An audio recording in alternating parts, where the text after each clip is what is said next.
Welcome to Often Pacing on Tab Radio Racing and Sport.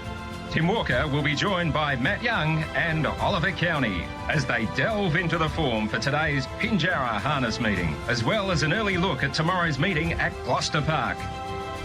We are Often Pacing. And what a couple of days we've got to look forward to here in the West. Good morning, everybody. Welcome to Often Pacing. Tim Walker with you.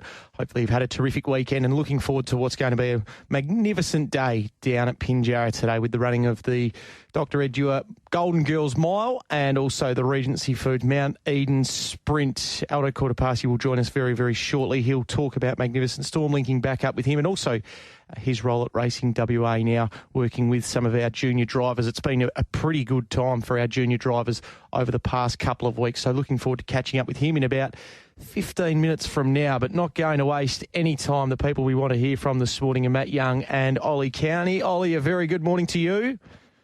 Morning, Tim. I'm really looking forward to the racing today. All 8 races are really exciting, so can't wait. Yeah, and a good chunk of them would belong here at Gloucester Park on a Friday night. Matt Young, good morning to you.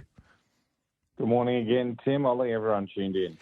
Well, we're not going to waste too much time this morning, gents. We'll get straight into what is a very busy couple of days. But before we do get to that, we need to have a look back at Friday night. So we'll get some horses to follow from a meeting that was probably just a little bit lesser quality than what we've become accustomed to on Friday nights at Gloucester Park. That is understandable, though, when you look at some of the races today. So we might get some horses to follow from you first and foremost, Matt, before we turn our attention to today.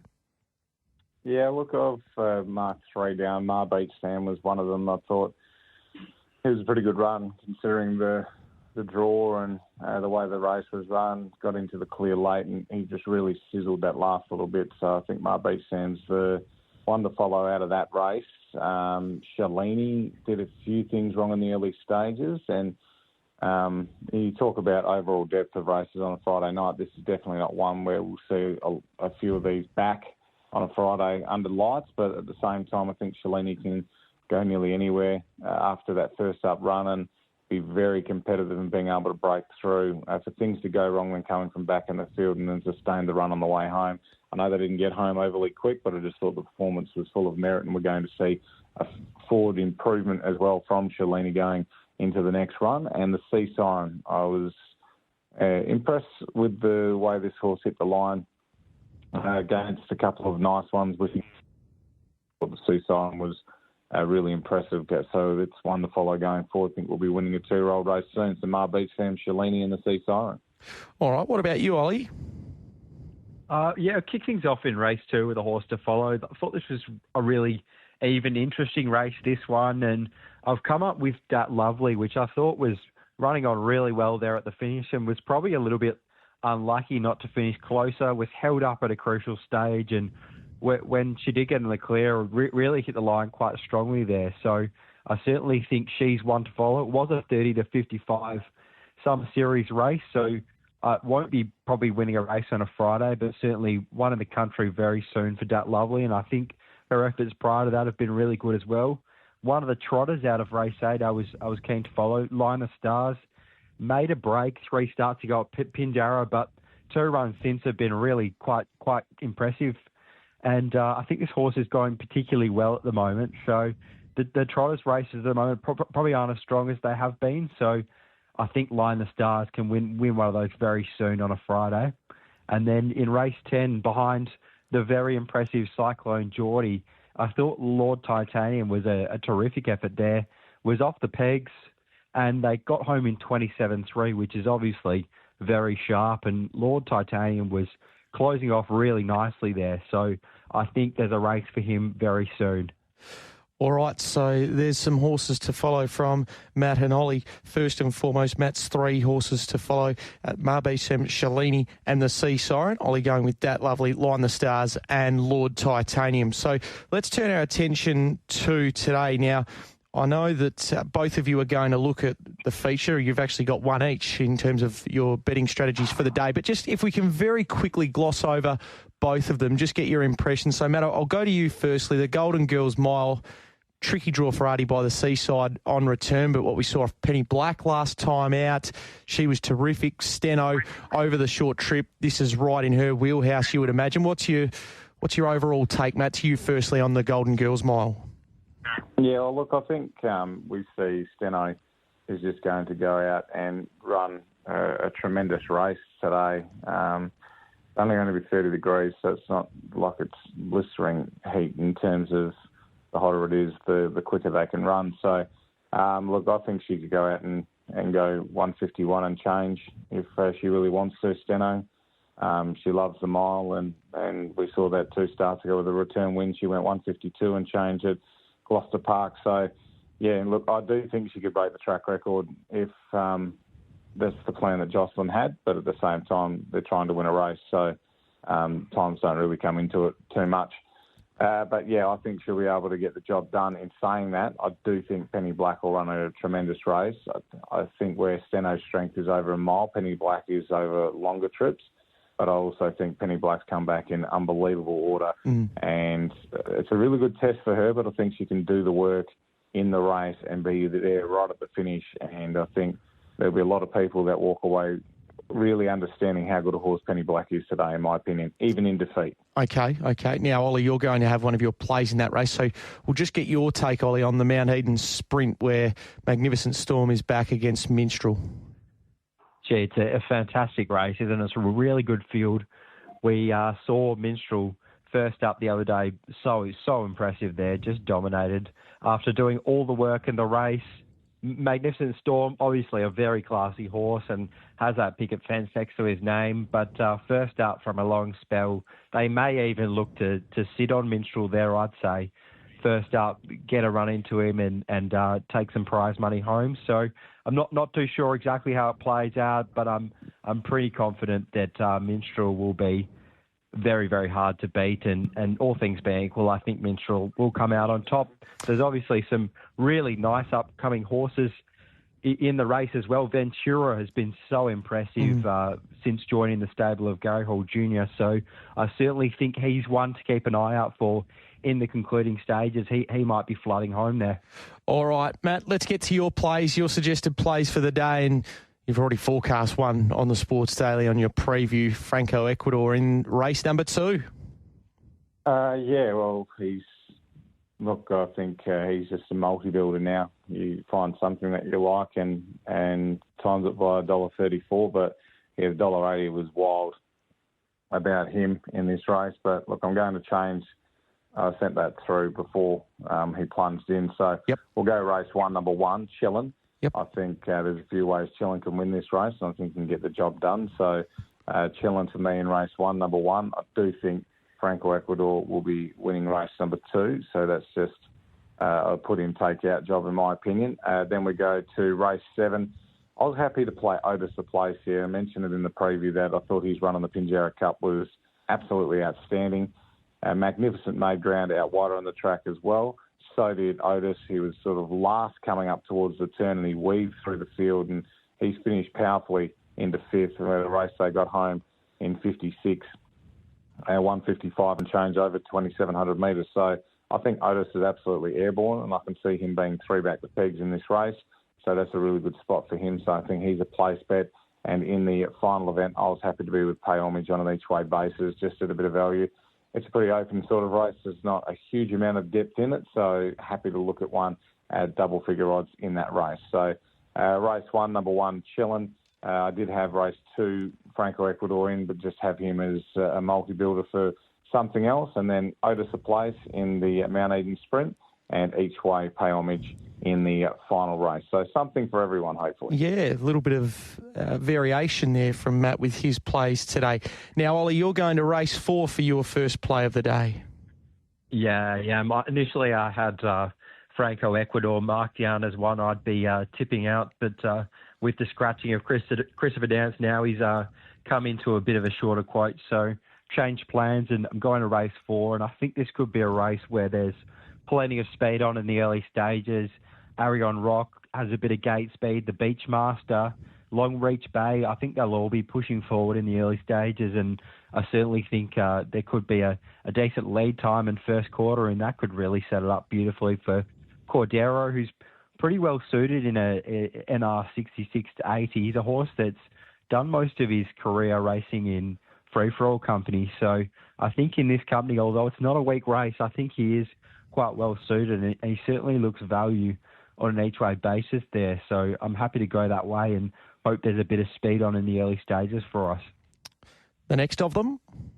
The next of them comes up in race 6, one of the feature races, the Golden Girls here. I thought Nullarbor Navajo was terrific last start. She just got a pair too far back to really figure in the finish, but she was still beaten only 4.9 metres in fourth. And in this race, it looks likely she'll be able to sit on the back of Steno.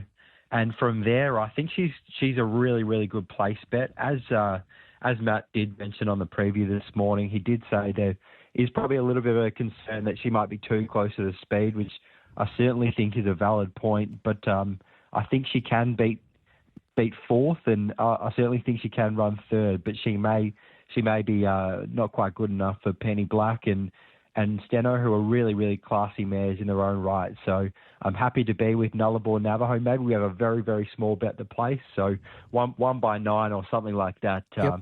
Happy to play it that way. And then in the last, I was happy to be with Control Queen. I thought she was really good last start, first up from a spell. Did a few things wrong there, as she often does, but she was still right in the finish in the concluding stages, and this race doesn't look a lot tougher, and I think she'll roll straight to the front in the early stages, and from there she'll take plenty of beating. Codename Elliot, one of the dangers, has been scratched, so she is a little bit shorter, but I do think the $2 quote now is still decent value. The one at odds I'd certainly be entertaining is Pay Homage, which Matt also flagged on the preview this morning. I thought Pay Homage was really sharp in a recent trial, and a similar effort to that one behind Franco Sheriff would certainly see him in the finish in this race, and that $15 quote does just look a bit too big at the moment, I think. All right, so Control Queen there in the lucky last. Hard to beat Froley, also with Nullarbor Navajo and Cordero. Matt, Franco Ecuador today is the one that you can multi-up. Race 1, number 1 there as well. Chillin, Otis the Place, Pay Homage there each way in the last. A way to look at today. Okay, so we turn our attention then to Gloucester Park tomorrow, and we've got a good card of racing to look forward to here. 9 events on the program, so good to see some bigger numbers there tomorrow night. Matt, lead us off. Yeah, look, we'll go middle of the program, races 5 and 6. Race 5, it's always terrifying to get too keen about these with no markets in place, but I do think EJY will run a really good race in race number 5. So I think there's 2 ways you can play this race. EJY, for mine, I think can lead and win the event. I think she's got the speed to be able to hold runners to the outside. There could be a little bit of pressure in the race, but she's been hitting the line so well in recent runs. I think that she gets a really good opportunity. So race 5, number 1, I think is most likely going to be a straight-out prospect. I do like the way that Follow My Stride's racing, so that's sort of the other play if the one's too short in the race. Definitely should run into the money. Nice run on Friday night against Metro Mares Company, and this is the perfect draw. Should be leaders back, and I think Follow My Stride can be very dangerous. So play the 1 and 10 in race number 5, and in race number 6, I thought Trip Trip Bang Bang could cross these. Lucien's not known for brilliant gate speed. Roger James likewise, and I think Trip Trip Bang Bang's got good gate speed. Had a crack for the front last start, was unsuccessful. Got a little bit keen in the run, as he can, and then still hit the line okay. Ran out of a little bit of room late. So I think he could charge across, get to the top here, and he'll be really hard to beat. Trip Trip Bang Bang in race 6, number 3, and race 5, depending on prices, 1 EJY straight out or the 10 Follow My Stride each way. I think one of those 2 will win the race. Okay, what have you got for us, Ollie? In race 4, I thought this was a really good race. We'll get to see the classy Just Call Me Mickey going around again. It looks a horse with a really big future, but I think the horse in this race that could be a bit of value on the place line is Master Leighton. He's got very good gate speed, and I think he can be the horse that's handing over to Just Call Me Mickey there. And if he does that, I think he can definitely run second or third in the race. I thought he was a sound last start. He worked off the gate, didn't find the pegs, and he just seems to be a different horse when he finds the rail. Master Leighton. So I think he can do that this time, end up leaders back, and from there he'll be really hard to beat for the placing. So happy to play that way. I'd probably want a bit better than even money, but if we get that price, happy to play there. And then on to the last race on the card. The Trot looks like a bit of a tricky race, but I'm happy to have something small on till the sun sets. So I think this is a horse that just does much better racing at Gloucester Park. Certainly will need to after getting beat 60 metres last start, but from the stand, only off 10 metres there, looks pretty well suited. So I think if this horse can bounce to the front, could run a really big race at odds and could potentially be a really solid place bet there. So happy to play that way. All right, so race 4, number 1, a good place bet, and race 9, number 2, a good place bet for Ollie. Matt, just keep an eye on race 5, the 1 and the 10, and how you look to play that race. 6-3 as well, his other play. All right, Ollie, enjoy today's racing. Looking forward to catching up with you again next week to tidy it all up. Thanks, Tim. Looking forward to it. And Matt, you'll be there for the Racing WA Harness X page today. Full coverage in time for the first, which is just after 1 o'clock. Absolutely. All the best.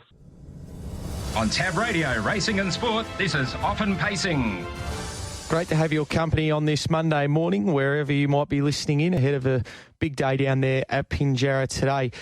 Great to have our next guest on the program, of course, doing some driving himself, which we'll have to talk about today. He's got some key drives at Pinjarra and also the harness driver mentor at Racing WA in Aldo Cortopassi. Aldo, a very good morning to you. Yeah, good morning, Tim.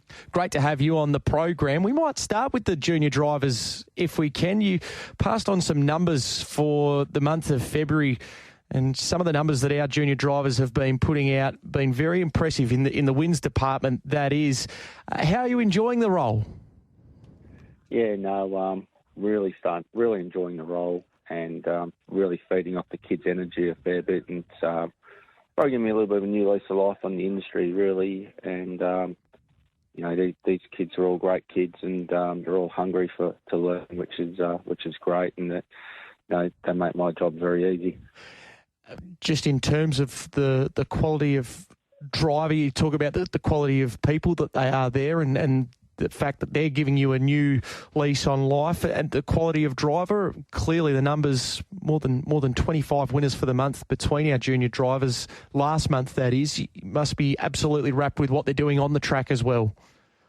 Oh yeah, absolutely wrapped in. Like, they're just, you know, a couple of them I pulled aside and challenged, and to their credit, they really grabbed the bit and responded to the challenges I've gave them, and you know, now they're starting to reap the rewards. But all of them, even the fresh ones, are really doing really well, and I just couldn't be happy with the way they're presenting themselves and the way they're conducting themselves out on the racetrack. And they're grabbing the opportunities that are coming for them under the new handicapping system, which is, like I said to them, if you guys don't make serious money under the new system, then you're not really trying. And all their ears pricked up, and they sort of see a good paycheck at the end of the week, so they've really all switched on. And yeah, like I said, they're all sponges for knowledge, and it's really good. Like I've always said to them, I said, I'll never criticise you. The only thing I'll do is give you constructive criticism, and they've all been great. How does that look like when you say you go and challenge a few of them? What does that look like? What does it entail from your perspective? Is it a fairly robust conversation? Are they the type of drivers that take on feedback well? Well, I'm pretty simple, mate. I give it to them straight between the eyes. Yep. Probably like any good coach, you sort of got to challenge people every now and again. And the couple I challenged, they're more of the senior juniors, and pulled them aside and said that I believe they're underachieving and they can do a lot better. And I set them a few challenges, and to their credit, they really sort of pulled their heads in and started doing their form better and sort of driving a lot smarter. And you know, they're starting to reap the rewards now. Just, again, it's a very small sample size with this group that I've had out of working alongside them on Friday nights and interviewing, and the way that they present themselves. You touched on that earlier, the way that they present themselves to the punters out there via media, or whether it's via a post-race interview, whatever it might be, the way that they engage with trainers. How big of a part is that now for a young driver coming through and actually using that as an opportunity to promote themselves? it's critical. And, you know yourself, we had a seminar and Yep. you had yourself down there and, you know, we spoke to them about the importance of how to talk to the media, how to talk to owners and trainers, how to present themselves and the way they dress and conduct themselves while they're at a race meeting. It's, you know, when they walk on course, they're walking onto a job site. They're going to work. Yep. And they've got to be professional and conduct themselves in a professional manner. And like I said, to all their credits, you know, they've all done everything that we've asked for them, and they're doing really well. Absolutely, and it's good to see them getting some results out on the track as well. For yourself, the opportunity to spin around with your old mate is how you put it to me last week. Magnificent Storm. Are you looking forward to the opportunity to be back with him today? Yeah, you know, it's always nice to get on a good horse again, and you know, he's been a very good horse to me, and Ray has always been a really good trainer to me. So when he asked, I answered his call, and like I said to him, I was happy to help out a mate. So, and be good to give the old boy a pat and have a steer around on him again. Watching his trial the other week, what did you make of it, and your eye knowing this horse so very well? Knowing him, I know he'd only be doing what he had to do. Yep. And with each run, he'll get better and better. And whatever he does today, I'm sure he'll be better off for that as well. So knowing the horse, I just know the longer he goes into a campaign, the bigger and stronger he'll. He knows Minstrel well as well, and this goes back to the Golden Nugget days, of course, where they were running 1-2, and there's been some cracking battles in free-for-all since then. What you've seen of Minstrel over the past, let's say, 18 months, back to the Pacing Cup, probably of 2023, how impressed have you been by what he's been able to do? Oh, look, I think he's running into the Minion. He really impressed me out of all of his runs. I just think he's gone to another level, the horse. Clearly, he's pacing better now, and he's just become a complete racehorse now. And you know, him and Storm had a lot of great battles early days, and I think they'll continue to have a lot of great battles on going forward. So, yeah, look, I think he's a fantastic horse, and he's definitely a great horse, and he's hard to beat on any day. And you know, there'll be a good fight out between both of them, I feel. Could he stretch the neck of Minstrel today, Magnificent Storm? Oh, on his ability, yes, for sure. Yep. To be honest, I don't even know where he's really at the moment. Yep. I haven't spoken to Ray in regards to that, and but knowing Ray, he's had him fairly forward. He doesn't start horses unless they're pretty well screwed down. So, yeah, I think he'd be pretty well forward today, and probably the short trip probably comes into Storm's favour a little bit, and the barrier draw advantage as well. But in saying that, Minstrel's no easy beat at the best of times. Yep. Do you try and maintain that draw advantage? That's key? Oh, well, I'm sure he'd be finding a forward spot from there. Yep. But like I said, I haven't spoken to Ray to sort of even know what our plans would be for him today, or what his plans are going forward. And, yeah, I'll just enjoy the moment and catch up with an old mate. Yep. And it's just nice to go around in a good race again. Yeah, and let's hope that it's a really high-quality spectacle down there at Pinjarra today. Of course, it'll be a good one for the team to win as well. Regency Foods on board sponsoring that. And you've got a nice way to start the day as well, obviously, in Vanderbilt, who is narrowly holding the call with Tab Touch at the moment, the $2.30 favourite in the opener. So you drove him to win at Northam 2 starts ago. What type of a field did Vanderbilt give you on that occasion? Yeah, I was actually really impressed with the horse. Big, gangly horse, but it's got a lot of high speed. And I thought he was probably a bit more dour than he was fast, but he actually surprised me just how quick he is. So, yeah, I think going into today's race, going quite confident that he'll run a cracking race.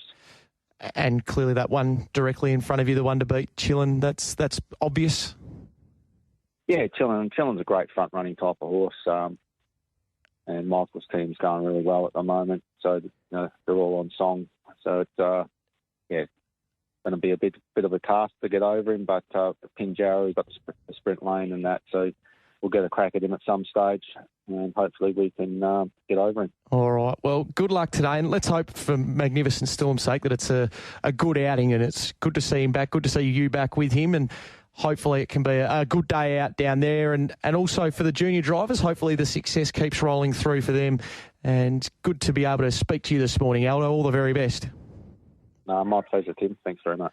Aldo Cortopassi, the harness driving mentor at Racing WA, with us on the program, and also got a couple of drives himself today, headlined by Magnificent Storm. What a day it's going to be down there at Pinjarra. Good luck to everyone down there at the Pinjarra Paceway, and hopefully there's some serious times that are run between the two races, of course, Steno in the Golden Girls Mile and then the Mount Eden Sprint as well. We're going to take a very short break here on Tab Radio. On the other side, we'll have previews for our East Coast meetings today. We've got a couple of previews to play for you. Taree will be the first of them, and then we will get stuck into race day on the other side of that, with thoroughbred racing coming our way from not only Taree but Bow Desert as well. And that harness racing meeting at Pinjarra, 1:05, it gets underway. Matty McDermott will be along with a preview just prior to that. So plenty of action coming your way today on Tab Radio. Quick break. Thanks for your company this morning on Off and Pacing. We'll catch up with you again very soon. What are you really gambling with? For free and confidential support, visit gamblinghelpline.org.au.